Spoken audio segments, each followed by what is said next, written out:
There was a movie that came out about 30 years ago that was called Four Weddings and a Funeral. You might remember it. It was a great romantic comedy. Terrific movie, 30 years ago, believe it or not. And this week, as we make our way through our Parsha this week, we actually experience the inverse situation because the Torah portion this week presents to us 3 funerals and a wedding.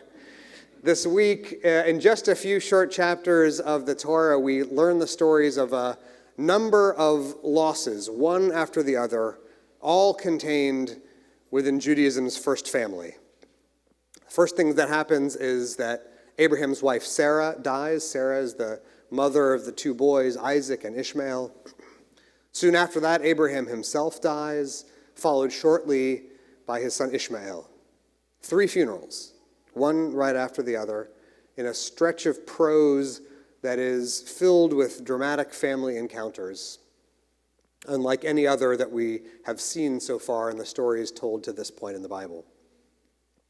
Now, to be clear, this isn't the first time that we hear about people dying in the Bible. We're already 20-something chapters into the book of Genesis. We've seen plenty of characters die up until this point. The 3 funeral Parsha is not the first time that the Torah talks about death, but it is the first time it talks about loss, about grief. Abraham's family is the first one we feel like we have an emotional relationship with, both as readers of literature and also more personally, because all of us are their descendants. So as we read, we share in the experience of mourning our most ancient Jewish ancestors. Now, the Torah, as you may know, is not normally very forthcoming with details about its characters' emotional lives, but this Parsha paints a very vivid and detailed picture of what it looks like and what it feels like to love and to lose. Even through the span of thousands of years of history, even through the terseness of biblical prose, we read these stories about the first Jewish family, and we know personally the pain of their bereavement. We feel maybe the most heartbroken for one character in particular, Isaac, who in this Torah portion loses both of his parents in a short period of time and his older brother very soon after that. Interestingly, we get very, very little detail from the Torah about the relationship between Isaac and Ishmael. They spend barely any time together at all.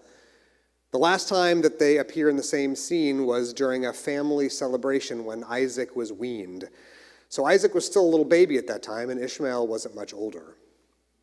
Right after that, Abraham ejects Ishmael, along with his mother Hagar, from the family home and sends them on their way to fend for themselves in the desert.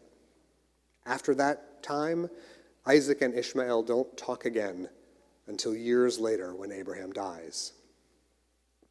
We have many more questions and answers about the brothers' relationship with each other. Did they remember one another during those years of separation? Did each even know the other was alive? When he got older, did anyone tell Isaac about his half-brother? Did he inform him that their father had exiled him and abandoned him to the harsh conditions of the desert? Did he ever wonder, in quiet moments, alone at night, what had happened to Ishmael? And did Isaac, perhaps, when Abraham carried him up Mount Moriah to make a burnt offering of him to God, did he wonder just for a moment if Abraham had chosen the wrong son by mistake? Biblical scholars have long noted that when you compare him to the patriarchs on either side of him, Isaac seems to be a fairly poorly developed character. He doesn't have the power or strength, the spiritual virtuosity or moral center of his father Abraham. He doesn't have the cleverness or vision, the capacity for ethical imagination and growth that his son Jacob has. Isaac does less, says less, and accomplishes less than almost any of the other major characters in Genesis.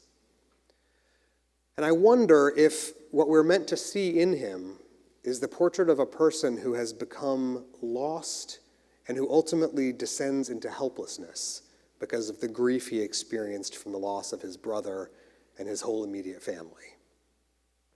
This is something we know very well today from medical science and from the study of mental health. Loss changes us. Deep traumatic mourning can rewire our character. Grief can break a person. And grief can also break a people. The sad truth is that for many of us here in the Jewish community in North America and around the world, we have been processing what amounts to massive collective grief over the past month. And all of us are in it together, doing our best to make sense of things and to figure out how to navigate some very big and very intense feelings that are shifting and developing day by day. If there's any good news at all, the good news is that this grief has not broken us. If anything, it has strengthened our resolve and fortified the connections of unity and collective responsibility and the powerful, nourishing peoplehood that makes us who we are. That is a beautiful thing. It doesn't make the grief go away, but it makes it temporarily easier to carry. The period of mourning we're in this month is partly the same phenomenon we go through when we lose a close relative. After all, any tragedy or trauma that befalls a Jew on the other side of the world is personal for us because we're all part of the same family. But the communal grief that we've been wading through this month is also a little different. Because it's not just that we're mourning people who have died, we're also mourning the loss of hope, the loss of ideas and ideals that were important to us, the loss of some of our most cherished personal visions about what the future might look like. All of those things are being laid to rest in favor of a different future that is still altogether unclear. For some of us, the losses that we're contending with are those of our long-held aspirations about a future of peace and coexistence in the Middle East. For others, it's the confidence and comfort we've always felt about safety and security at home for ourselves and our loved ones. Still others of us are grieving the loss of relationships with friends and neighbors and coworkers with whom we find ourselves feeling suddenly and unsettlingly distant. We find ourselves settling into a long Shiva of loneliness and despair. From the first instant we experience a loss, we know it. We recognize how it feels. We are deeply, intimately well acquainted with its emotional fingerprint. But knowing how loss feels is different from knowing what loss means. One particularly difficult aspect of this specific time of collective grief is that we don't yet know what all of this is going to mean. We can't know until a certain amount of time will have passed. Today, in 2023, we can talk with some confidence about what was the significance of the Kennedy assassination or Martin Luther King's. We can talk with some confidence about the meaning of Gettysburg or Pearl Harbor. But 1 month into this, we are still too close to October 7th to fully comprehend its peculiar geometry of loss. What does it mean? What will the world that will come after it look like? What will we look like after all of this is over? As it turns out, Isaac and Ishmael don't remain completely absent and estranged from each other for the rest of their lives. They do find a way to see each other again at the end of the Torah portion. Because Ishmael comes back after Abraham dies. He's a grown man by this point, returning to pay his respects and lay his father to rest. The text tells us that the two brothers, Isaac and Ishmael, bury Abraham together. They stand side by side and they share the work, steadily, faithfully burying their father Abraham, the one who raised them and the one who wronged them, both of them together. Just imagine how difficult that must have been. I have so many questions about what the scene looked like. When Ishmael arrived, did Isaac recognize him? Or had each man been physically reconfigured by trauma and pain? Did they embrace? Did they smile?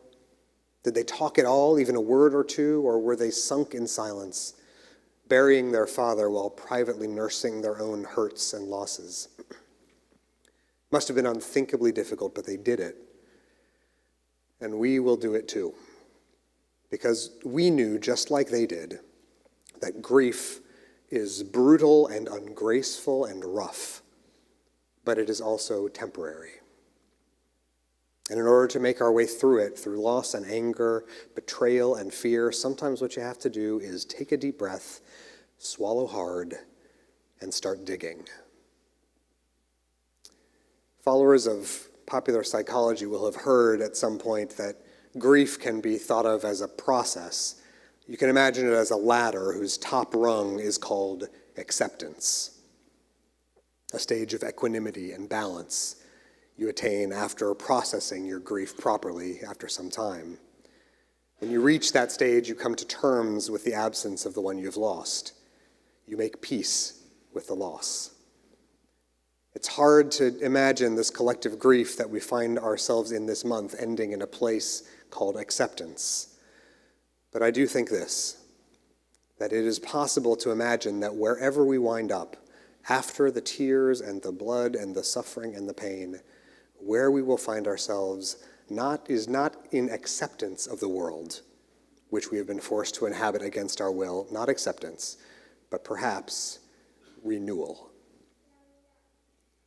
This Torah portion, friends, tells us a story about 3 funerals, and it ends with a wedding. It's a story of deep trauma and loss and long-lasting hurt, but the grief is not the end.